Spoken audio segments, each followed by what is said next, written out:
बच्चों, आपका जो क्लास 10th का सबसे पहला फिजिकल साइंस का टॉपिक है, चैप्टर है, उसका फर्स्ट टॉपिक जो है वो है एटमॉस्फेयर है। आज हम लोग एटमॉस्फेयर को लेके बात करेंगे। एटमॉस्फेयर, आप लोग जब बाहर निकलते हो, आप लोगों ने ऊपर की तरफ देखा होगा क्लाउड्स में, तो आप लोगों को क्या दिखता है? ब्लू स्काई दिखता है और बहुत सारे क्लाउड्स दिखते हैं, और रात के टाइम में हमें मूनलाइट दिखता है और स्टार्स दिखते हैं। तो हम लोग क्या समझते हैं? वही हमारा एटमॉस्फेयर है। हम एटमॉस्फेयर इसी तरह से आज तक डिस्क्राइब करते आ रहे हैं, बताते आ रहे हैं कि इसी तरह का एटमॉस्फेयर। What is atmosphere? मतलब ये है, हमें जो दिखता है आसपास, जो हवा है चल रही है, यही हमारा एटमॉस्फेयर है। बट हम लोग अभी सीखेंगे कि एटमॉस्फेयर में कई सारी लेयर्स होती हैं। उन्हीं लेयर्स को लेके हम बात करेंगे। जो हमारा अर्थ है, यहाँ देख सकते हो हमारा अर्थ है। अर्थ जो है वो बहुत सारे गैसेस जो होती हैं, ये पूरा जो गैस होता है, गैस के ब्लैंकेट से ढका होता है, ठीक है। और ये जो अर्थ का जो ग्रेविटेशनल पुल है, अट्रैक्शन है, वो ही इस एटमॉस्फेयर को पकड़ के रखता है अपने आसपास, ठीक है। ये इसका जो रेंज होता है ना हमारा, जिसको हम एटमॉस्फेयर बोलकर जानते हैं, ये बहुत ही छोटा है, जो हमें प्रोटेक्ट करता है हार्मफुल रेडिएशन से, जिसमें हमें, जैसे हम लोग बोल रहे हैं, ऑक्सीजन रहता है, नाइट्रोजन रहता है, आर्गन रहता है, जिसमें हम मेनली लिविंग या नॉन लिविंग थिंग्स रहते हैं, जिसको एटमॉस्फेयर करके जानते हैं। ये बहुत ही छोटा और बहुत ही स्मॉल एरिया होता है हमारे लिए, ठीक है। अच्छा, हम लोग जब एटमॉस्फेयर अगर हमारे आसपास में ना हो तो हमें क्या होगा? ब्रीदिंग में प्रॉब्लम होगा। हम जिस हवा में सांस ले रहे हैं वो भी हमारे एटमॉस्फेयर के अंदर पड़ता है। इस एटमॉस्फेयर के कारण ही जो सूरज से हमारी, जो सूरज होती है, उससे जो हमारी सनलाइट आती है और जो हीट एब्जॉर्ब होता है, हार्मफुल रेडिएशंस आती है, हीट एब्जॉर्ब होता है, गर्म रहता है, हम लोग यहाँ पे रह पाते हैं। और जो हार्मफुल रेडिएशंस होती हैं उससे भी हमें ये एटमॉस्फेयर ही हमें प्रोटेक्ट करता है। हमारा जो मेन जो होता है लाइफ लिविंग जीने के लिए, माने लाइफ लिविंग के लिए जो सबसे इम्पॉर्टेंट वाटर है, उसका भी एक मेन कारण ये एटमॉस्फेयर ही है। क्यों? क्योंकि ये वाटर सर्कल को, वाटर जो साइकिल होता है हमारा, उसको मेंटेन करता है।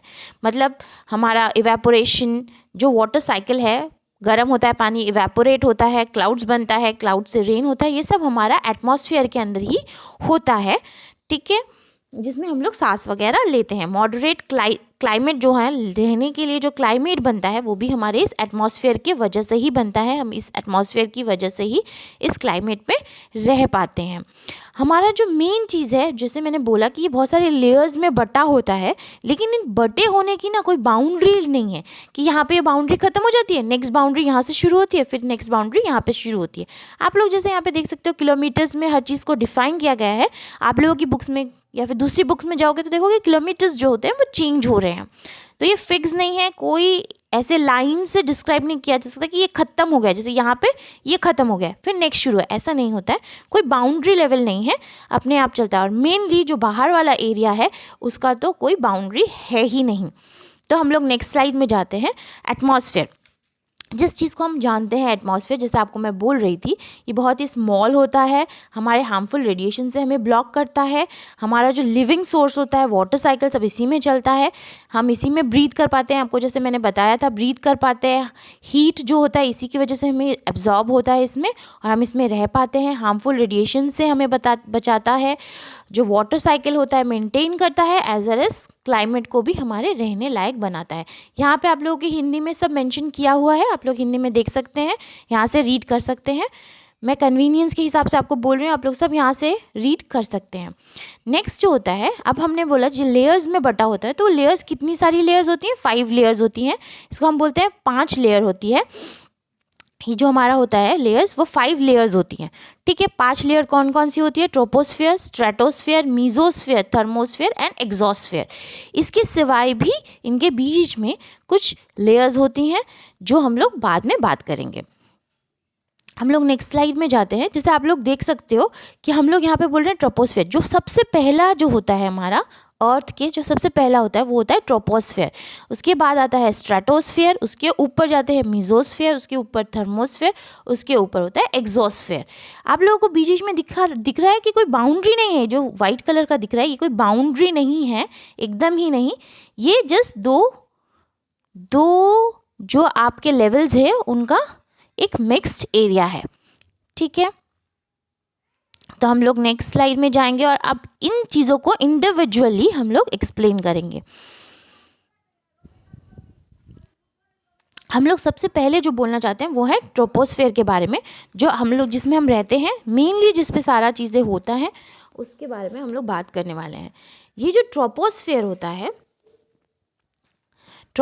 होता है इसका रेंज बहुत ही छोटा होता है, बहुत ज़्यादा बड़ा नहीं होता। जैसे आप लोग देख सकते हो यहाँ पे बोला गया है near about only for 10 kilometres, not more than that.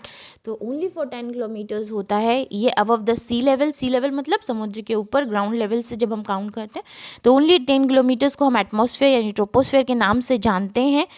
इसका जो मेन रीज़न होता है वो है कि हम लोग जैसे जैसे हमारा जो एटमॉस्फेरिक चेंज होता है, ये जो हम लोगों का जो लेयर्स जो हैं उनको डिवाइड जब किया गया है वो इसलिए डिवाइड किया गया है क्योंकि उन लेयर्स का जो चेंज है वो only on the basis of temperature लिया गया है। जब हम लोग एक जगह से एक ऑल्टीट्यूड से दूसरे ऑल्टीट्यूड में जाते हैं तो हम लोग देखते हैं एक लेवल ऑफ चेंज हो रहा है।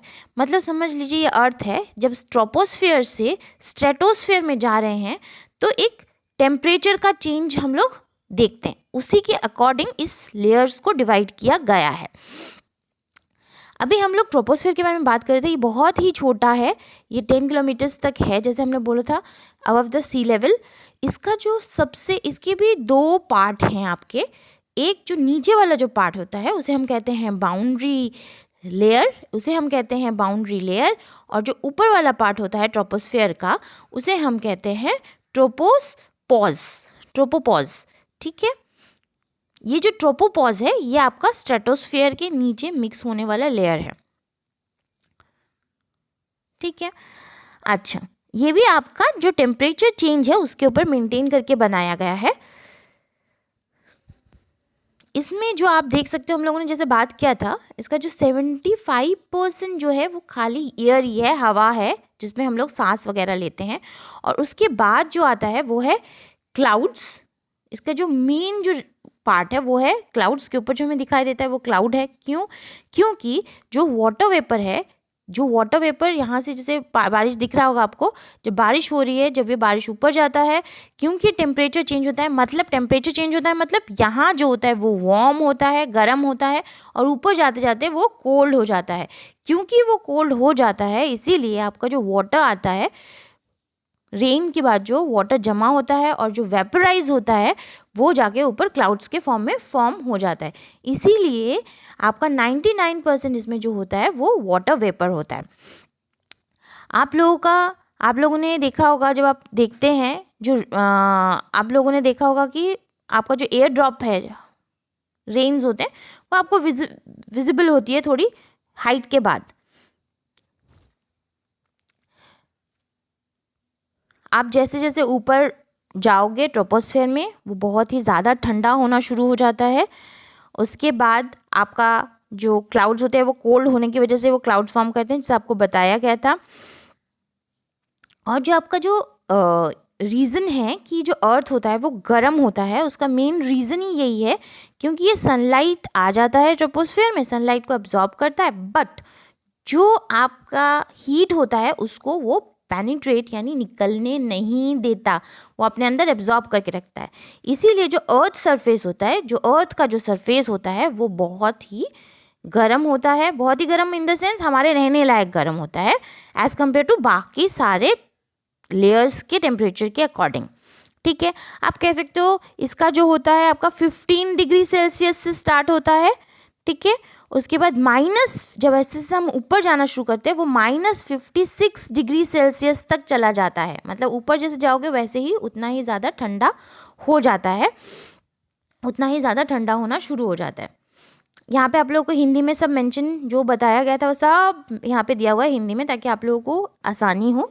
अब हम आ जाते हैं स्ट्रेटोस्फेयर पे। हम लोग कुछ चीज़ों में अगर आपको प्रॉब्लम है आप लोग पूछ भी सकते हैं, बाद में हम लोग इसके बारे में बात भी करेंगे। अच्छा, स्ट्रेटोस्फेयर का जो मेन जो इम्पोर्टेंट है वो है ओजोन लेयर। इसमें आपका जो है ओजोन लेयर की वजह से बहुत ज़्यादा इंपॉर्टेंट है। जैसे आप देख सकते हैं यहाँ पे बोला गया है, यहाँ पे मेजरमेंट आपको बता दिया गया है। ओजोन लेयर क्या करता है, अल्ट्रावायलेट रेज को अब्जॉर्ब करता है, मतलब जो हार्मफुल रेडिएशंस होता है वो अब्जॉर्ब कर लेता है, वो हम तक पहुँचने नहीं देता। इसलिए ये जो लेयर है वो बहुत ही ज़्यादा इम्पॉर्टेंट है। आपका जो फ्लाइट्स होती हैं वो इसके लोअर मतलब स्ट्रेटोस्फेयर के लोअर जो पोर्शन होता है उसमें आपका फ्लाइट्स वगैरह जो होती हैं उड़ती हैं, क्योंकि इसमें स्टॉर्म या फिर जो बहुत हाई स्पीड में हवा चलती है वो नहीं होती, तो फ्लाइट्स वगैरह प्रेफर करती हैं कि स्ट्रेटोस्फेयर के लोअर पार्ट में, समझ लो ये स्ट्रेटोस्फेयर का लेयर है, तो इसके जो लोअर पार्ट होता है इसमें वो लोग उड़ना उनके लिए कंफर्टेबल होता है, वो लोग यहाँ पे उड़ना पसंद करते हैं। इसके भी जैसे जैसे आप ऊपर जाओगे यहाँ पे भी जो होता है कोल्ड जो होता है वो बढ़ता जाता है। समझ लो यहाँ पे जो नीचे का टेम्परेचर है वो अगर 56 है, जैसे जैसे आप ऊपर जाना शुरू करोगे इसका हो जाएगा -2 डिग्री तक सेल्सियस तक हो जाएगा। ठीक है, इतना कम हो जाएगा, मतलब अब आपको फ्रीज जैसा फील होने लग जाएगा, बहुत ही ज़्यादा ठंडा, बहुत ही ज़्यादा ठंडा। इसके बाद हम लोग जिसके बारे में बात करने वाले हैं वो सबसे ज़्यादा, यहाँ पे जैसे आपको दिखाया गया होगा, देख रहे हो यहाँ पे जो आपके सैटेलाइट्स हैं वो दूसरे रीजन में हैं, ये आपका है स्ट्रेटोस्फियर। स्ट्रेटोस्फियर में आपके फ्लाइट्स वगैरह सब उड़ते हैं। आपके इसी फ्लाइट्स के अकॉर्डिंग आपके जो गैस बलून्स होते हैं ना वो भी इसी रीजन में उड़ते हैं। इसके बाद आप लोग देखो, हम लोग मीजोस्फीयर के बारे में बात करने वाले हैं। मीजोस्फीयर जो होता है वो सबसे कोल्डेस्ट होता है। कोल्डेस्ट मतलब सबसे ज़्यादा ठंडा, इससे ज़्यादा ठंडा नहीं होता। अभी तक हम जब भी आ रहे थे नीचे से ऊपर जब जा रहे थे तो हमेशा हमारा टेम्परेचर जो होता है कम होता जा रहा था। तो यहाँ पे जो हुआ था 2 डिग्री सेल्सियस से -92 डिग्री सेल्सियस तक हो जाएगा टेम्परेचर, मतलब एकदम जम जाओगे आप लोग। अगर कोई जाता है तो कोई ऑप्शन नहीं है, बचने का कोई चांस ही नहीं होगा इसमें, इतना ही ज़्यादा कोल्ड होता है, फ्रीज हो जाते हैं। यहाँ पे ही जो मेन जो इसका होता है, यहाँ पे जो है मीटियोर्स होते हैं हमारी, वो सारे जो है इसी रीजन में बर्न हो जाती हैं, जल के ख़त्म हो जाती हैं, हम तक नहीं पहुँचती मैक्सिमम मीटियोर्स।